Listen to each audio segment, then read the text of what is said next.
Hello dear students, कैसे हैं आप लोग। देखो, बोर्ड एग्ज़ाम बहुत पास आ रहा है। इसमें पढ़ने का काम तो सिर्फ आपको करना है। हम क्या कर सकते हैं, हम आपको सिर्फ और सिर्फ गाइडेंस दे सकते हैं, रास्ता दिखा सकते हैं कि किस चीज़ को क्या कैसे हैंडल करना है, पढ़ाई कैसे करना है। तो रेगुलर वो सारी चीज़ें लेके बच्चों हम आ ही रहे हैं। आज मैं आपके लिए लेके आई हूँ कि बोर्ड एग्जाम में अपने आंसर्स को कैसे प्रेजेंट करना है, कैसे लिखना है। ठीक है, तो देखो बहुत सारी बातें होती हैं, मैं बहुत अच्छे से समझा रही हूँ, मेरी बातों को बहुत ध्यान से सुनना। होता क्या है कि बोर्ड एग्जाम में ना, जब आपकी आंसर शीट्स चेक होने के लिए जाती हैं, ठीक है, तो ऑफ कोर्स वो आंसर शीट्स पे कुछ भी लिखा हुआ नहीं होता है। कौन जो चेक कर रहा होता है उसको बिल्कुल कुछ नहीं पता होता है कि कौन किसकी कॉपी है, वो क्या रोल नंबर है, नथिंग। ठीक है, तो उसमें आपको मार्क्स जो है ना, वो आपके सिर्फ आंसर से दिला सकते हैं। अंडरस्टूड।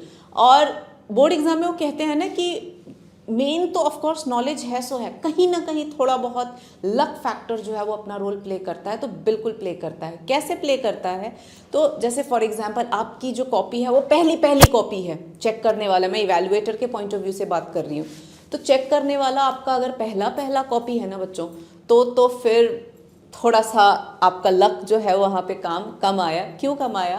क्योंकि जब पहली कॉपी होती है ना, उस पे पारखी नज़र होती है एकदम एग्जामिनर की, क्योंकि मार्किंग स्कीम बोर्ड से आई हुई होती है और उसमें क्या है, एनसीईआरटी के ही लाइंस होते हैं। कोई भी क्वेश्चन है उसका एग्जैक्ट एनसीईआरटी में जो मेंशन्ड है ना लाइंस, वो वही होती है मार्किंग स्कीम।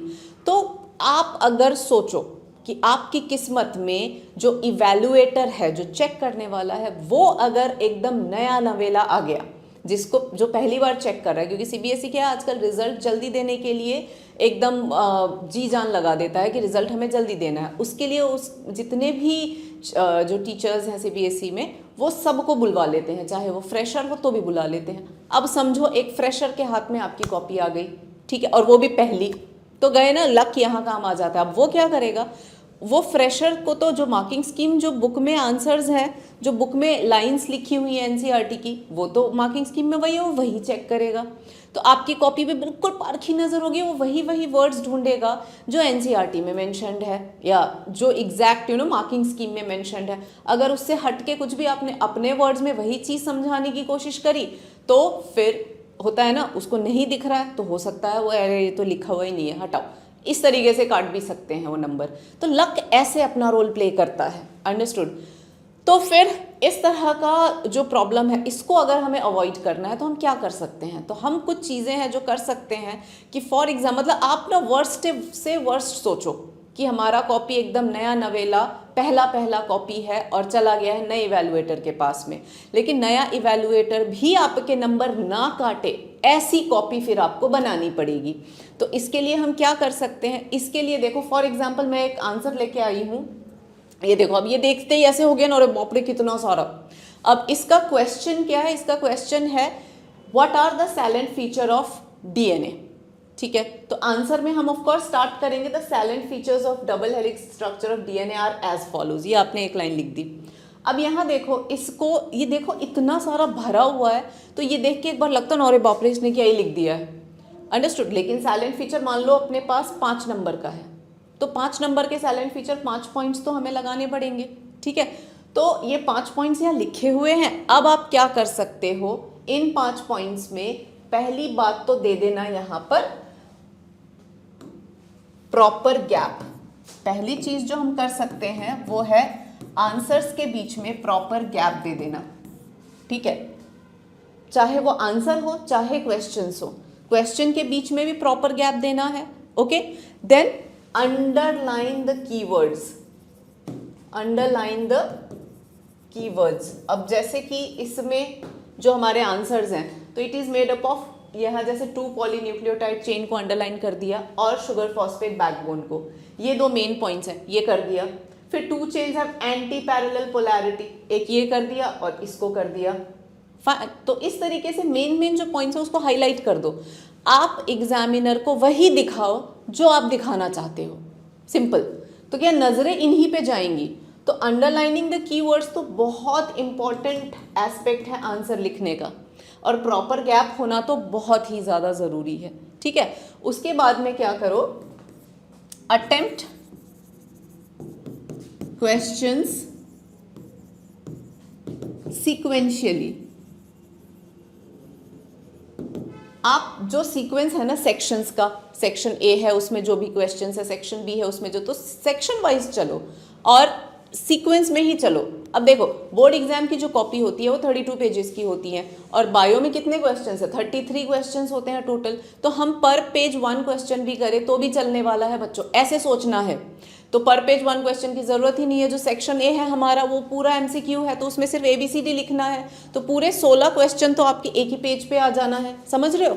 तो उसमें भी गैप करके लिखना, अंडरस्टूड। एमसीक्यू में भी गैप करके लिखना, ठीक है। तो एक पेज पे तो आपके एमसीक्यू आ गए, तो बचे बाकी के 17 क्वेश्चंस, उसके लिए पर पेज 1 ले लो ना, कोई दिक्कत नहीं है। और ज़्यादा ही बिल्कुल छोटा आंसर आ रहा है, 2 मार्क्स के क्वेश्चन 2 पॉइंट में निपट रहे हैं, तो मतलब एक ही पेज पे 2 क्वेश्चन कर लो, लेकिन एम्पल गैप मेंटेन करना, ऐसे कर लेना, अंडरस्टूड। तो ये ध्यान रखना है। उसके बाद में तो क्वेश्चन को सीक्वेंशियली ही अटेम्प्ट करो, ये एग्जामिनर के लिए आसान हो जाता है, क्योंकि एग्जामिनर को बच्चों केजिंग करनी होती है। केजिंग क्या होता है कि आपके क्वेश्चन 1 में कितने नंबर आए, क्वेश्चन 2 में कितने नंबर आए, तो वो सब आगे की पेज पे लिखना होता है, हर क्वेश्चन में क्या नंबर आया। तो अगर आप हैपहैज़र्ड करोगे ना तो एग्जामिनर फिर चिढ़ जाएगा, और चिढ़ने के मामले में छोड़ो, इसने इतना कर रखा है, हटाओ, आधा पौन नंबर काट ही लेगा फिर वो। तो इसीलिए सीक्वेंस में ही करो, ये ज़्यादा इंपॉर्टेंट है। ओके, तो हमने प्रॉपर गैप दे दिया, कीवर्ड्स को अंडरलाइन कर दिया, सीक्वेंस में ही अटेम्प्ट करें हमने सारे क्वेश्चंस। तो उससे क्या है, आपकी कॉपी मतलब प्रेजेंटेबल बनाओ। और अगर हैंडराइटिंग बुरी है तो भी, अब 12th में आके हैंडराइटिंग चेंज तो हम करने से रहे बच्चों, तो आप क्या करो, गैप के साथ लिखो आराम से, कि पढ़ने में बस आ जाए, एग्जामिनर को मतलब कहीं तकलीफ ना हो चेक करने में, ऐसी कॉपी आपको बनानी है, ये याद रखना। एक और गुरु मंत्र दे रही हूँ, जो कि आई डोंट नो देना चाहिए कि नहीं देना चाहिए, बट मैं दे रही हूँ, काम आ जाएगा शायद आपके। जब आप MCQs अटेम्प्ट करो ना, और अगर आपको लग रहा है कॉन्फिडेंट नहीं हो कोई उसमें आंसर में, तो दोनों ऑप्शंस लिख दो, A और B या फिर B और C, व्हाटएवर, दोनों लिख दो। होता क्या है, चेकिंग जो है वो स्टूडेंट प्रो होता है, बच्चों के फेवर में ही किया जाता है। दिखता है कि अगर ऑप्शन A और B आप कंफ्यूज हो, आप दोनों में से कोई एक होगा ऐसा आपको लग रहा है, दोनों लिख दो, दोनों लिख दो, ठीक है। उससे क्या होगा, एग्जामिनर देखेगा नहीं A नहीं है B है, तो इसको मान के दे देगा नंबर। ऐसा जनरली होता है, बाकी आपकी किस्मत अगेन। तो समझ रहे हो, तो ऐसे आपका किस्मत वगैरह भी ऐसा रोल प्ले कर जाता है बच्चों। और खुदा ना खास्ता वो अगर घर पे लड़ाई करके आया हो और फिर आपकी कॉपी पकड़ में आ गई पहली, तो भी गए काम से। खैर वो सारी बातें हैं, बट हमें क्या करना, हमें आंसर कॉपी ऐसा मेंटेन बनाना है जिससे कि आपके मार्क्स कहीं कटे ना। उसके बाद में कोशिश करना stick to the technical language. जब आप आंसर लिखें ना तो stick to the technical language. जो टेक्निकल लैंग्वेज होती है, जैसे बायो की अपनी लैंग्वेज है, तो वो लैंग्वेज मेंटेन करना है आपको, ठीक है। So stick to the technical language, जितना हो सके टेक्निकल। बायोलॉजी में आंसर करो, मैं तो हमेशा ये कहती हूँ कि इंग्लिश में नहीं, बायोलॉजी में आंसर करना है आपको, ओके। तो इस तरीके से आप जो है वो करोगे तो मार्क्स कम कटने के चांसेस हो जाएंगे, अंडरस्टूड। तो ये कुछ बच्चों टिप्स और ट्रिक्स हैं कॉपी को प्रेजेंटेबल बनाने का। मेरा एम यही है कि नया नवेला चेक करने वाला भी हो तो आपने अपनी कॉपी को ऐसा प्रेजेंट करा हुआ है कि ना चाहते हुए भी आपको नंबर वो देगा ही देगा। मतलब मार्किंग स्कीम को भी अगर फॉलो करता है तो भी, अगर आपने ये बेसिक स्टेप्स फॉलो कर लिए ना अपने आंसर शीट को प्रेजेंट करने में, तो वो बहुत हेल्पफुल रहेगा। एक और चीज़ जो आप कर सकते हो वो है राइट पॉइंट वाइज। जितना हो सके रामायण मत लिखो, पैराग्राफ मत लिखो, पॉइंट वाइज लिखना। अब जैसे कि ये वाला आंसर था, इसमें पॉइंट वाइज ही मेंशन है, लेकिन ये गैप कम होने की वजह से देखो हैपहैज़र्ड हो रहा है। तो इसको क्या करना है, प्रॉपर गैप देना है, कीवर्ड्स अंडरलाइन कर देने हैं और पॉइंट्स में ही लिखना है। तो पॉइंट्स में क्या होता है, पॉइंट्स में एक एक लाइन का गैप दे देना अच्छे से। और जितना हो सके बायो के अंदर यूज डायग्राम्स, जितना हो सके आप बहुत ज़्यादा टाइम वेस्ट भी मत करना डायग्राम बनाने में, लेकिन जितना हो सके क्या करना, जहाँ लिखना, कई बच्चों को क्या होता है कि लिखना समझ में नहीं आ रहा है कि कैसे लिखें अपने लैंग्वेज को, कैसे हम, लैंग्वेज की प्रॉब्लम आती है कभी कभार। क्या करना, डायग्राम बना देना और डायग्राम के थ्रू समझाने की कोशिश करना कि हाँ ये हो रहा है वो हो रहा है। जैसे कि आपको फीमेल रिप्रोडक्टिव सिस्टम एक्सप्लेन करने आ गया, ह्यूमन का, फीमेल का, तो नहीं आ रहा अगर समझ में ज़्यादा, तो डायग्राम भी बना दिया, की पॉइंट्स तो लिखना, लेकिन फिर भी बहुत दिक्कत आ रही है तो एटलीस्ट डायग्राम ज़रूर बना देना, जिससे कि मेन पॉइंट्स लेबल कर देना जो पार्ट्स हैं। उससे क्या है, कम से कम नंबर आपके पूरे, वो टेक्स्ट तो मांगेगा लेकिन अगर टेक्स्ट नहीं भी है तो नंबर पूरे नहीं जाएंगे। अंडरस्टूड। तो इस तरीके से, और बहुत इंपॉर्टेंट जो एक चीज़ मैं अब बता रही हूँ वो ये है कि देखो, एक नंबर का क्वेश्चन है तो मोस्टली वो सारे MCQs हैं, तो या तो नंबर 1 आएगा या पूरे 1 नंबर जाएंगे। तो MCQ की वजह से क्या होता है कि बच्चों का जो रिजल्ट है, जो फेल है या जो कमज़ोर बच्चे हैं पता नहीं उनको तो बहुत फ़ायदा हो जाता है, लेकिन जो अच्छे बच्चे हैं, टॉपर्स हैं, वो MCQ की वजह से वो नुकसान में भी आ जाते हैं। क्योंकि क्या होता था, पहले थियरी होती थी तो कुछ भी लिखो तो हाफ तो मिल ही जाता था। अब यह है कि यहाँ या तो 1 आएगा या तो 1 पूरा जाएगा, तो थोड़ा सा ये इशू है। बट हाँ, 1 मार्क्स वाले में आपको लिखना नहीं है। 2 मार्क्स ऑनवर्ड्स जहाँ पे आप लिखते हो तो ये ध्यान रखना है कि 2 का बाइफर्केशन क्या है, या तो वो हाफ इंटू 4 होगा या फिर 1 इंटू 2 होगा। तो वो क्या है वो प्रॉपरली देख लेना, क्योंकि कभी कभार क्या होता है, हाफ इंटू 4 होता है, बच्चों को रियलाइज नहीं होता, वो 3 ही पॉइंट लिख दिया तो हाफ नंबर कट गया। इस तरीके से बाइफर्केशन का भी खास ध्यान देना। 3 मार्क्स है तो या तो हाफ इंटू 6 होगा या फिर 1 इंटू 3 होगा।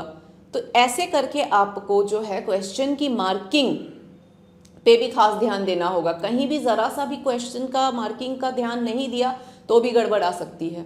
और एक और चीज़ ये, क्वेश्चन को बार बार बहुत ध्यान से पढ़ना। मोस्ट ऑफ द स्टूडेंट्स जो है रीड क्वेश्चंस, एक और पॉइंट है, रीड क्वेश्चंस मेनी टाइम्स। जितना हो सके आपको रीडिंग टाइम दिया जाता है, ठीक है, वो रीडिंग टाइम को बहुत अच्छे से यूटिलाइज करना। क्योंकि एक बार में क्या समझ में नहीं आता, पूछ क्या रहे हैं उसका मतलब कुछ और निकाल के कुछ और लिख के आ जाते हैं।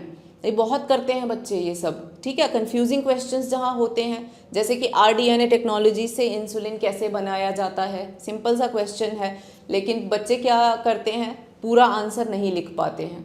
तो इस तरीके से कहीं भी छोड़ दिया ना आपने कुछ भी तो गड़बड़ हो जाएगी। तो क्वेश्चन को बार बार पढ़ना कि पूछ क्या रहा है, तो रेलेवेंट आंसर हम लिखें। पूछ क्या रहा है, BT टॉक्सिन कैसे जो है इंसेक्ट रेजिस्टेंट बना देता है प्लांट को, how the BT gene makes plant insect resistant. अब आप उसमें क्राई जीन कंट्रोल बॉलवॉर्म और ये और वो लिख दोगे तो कैसे होगा। तो समझो कि पूछ क्या रहा है। इस तरीके से क्वेश्चन को बार बार पढ़ना बच्चों, ताकि हम रेलेवेंट आंसर लिखें। अंडरस्टूड।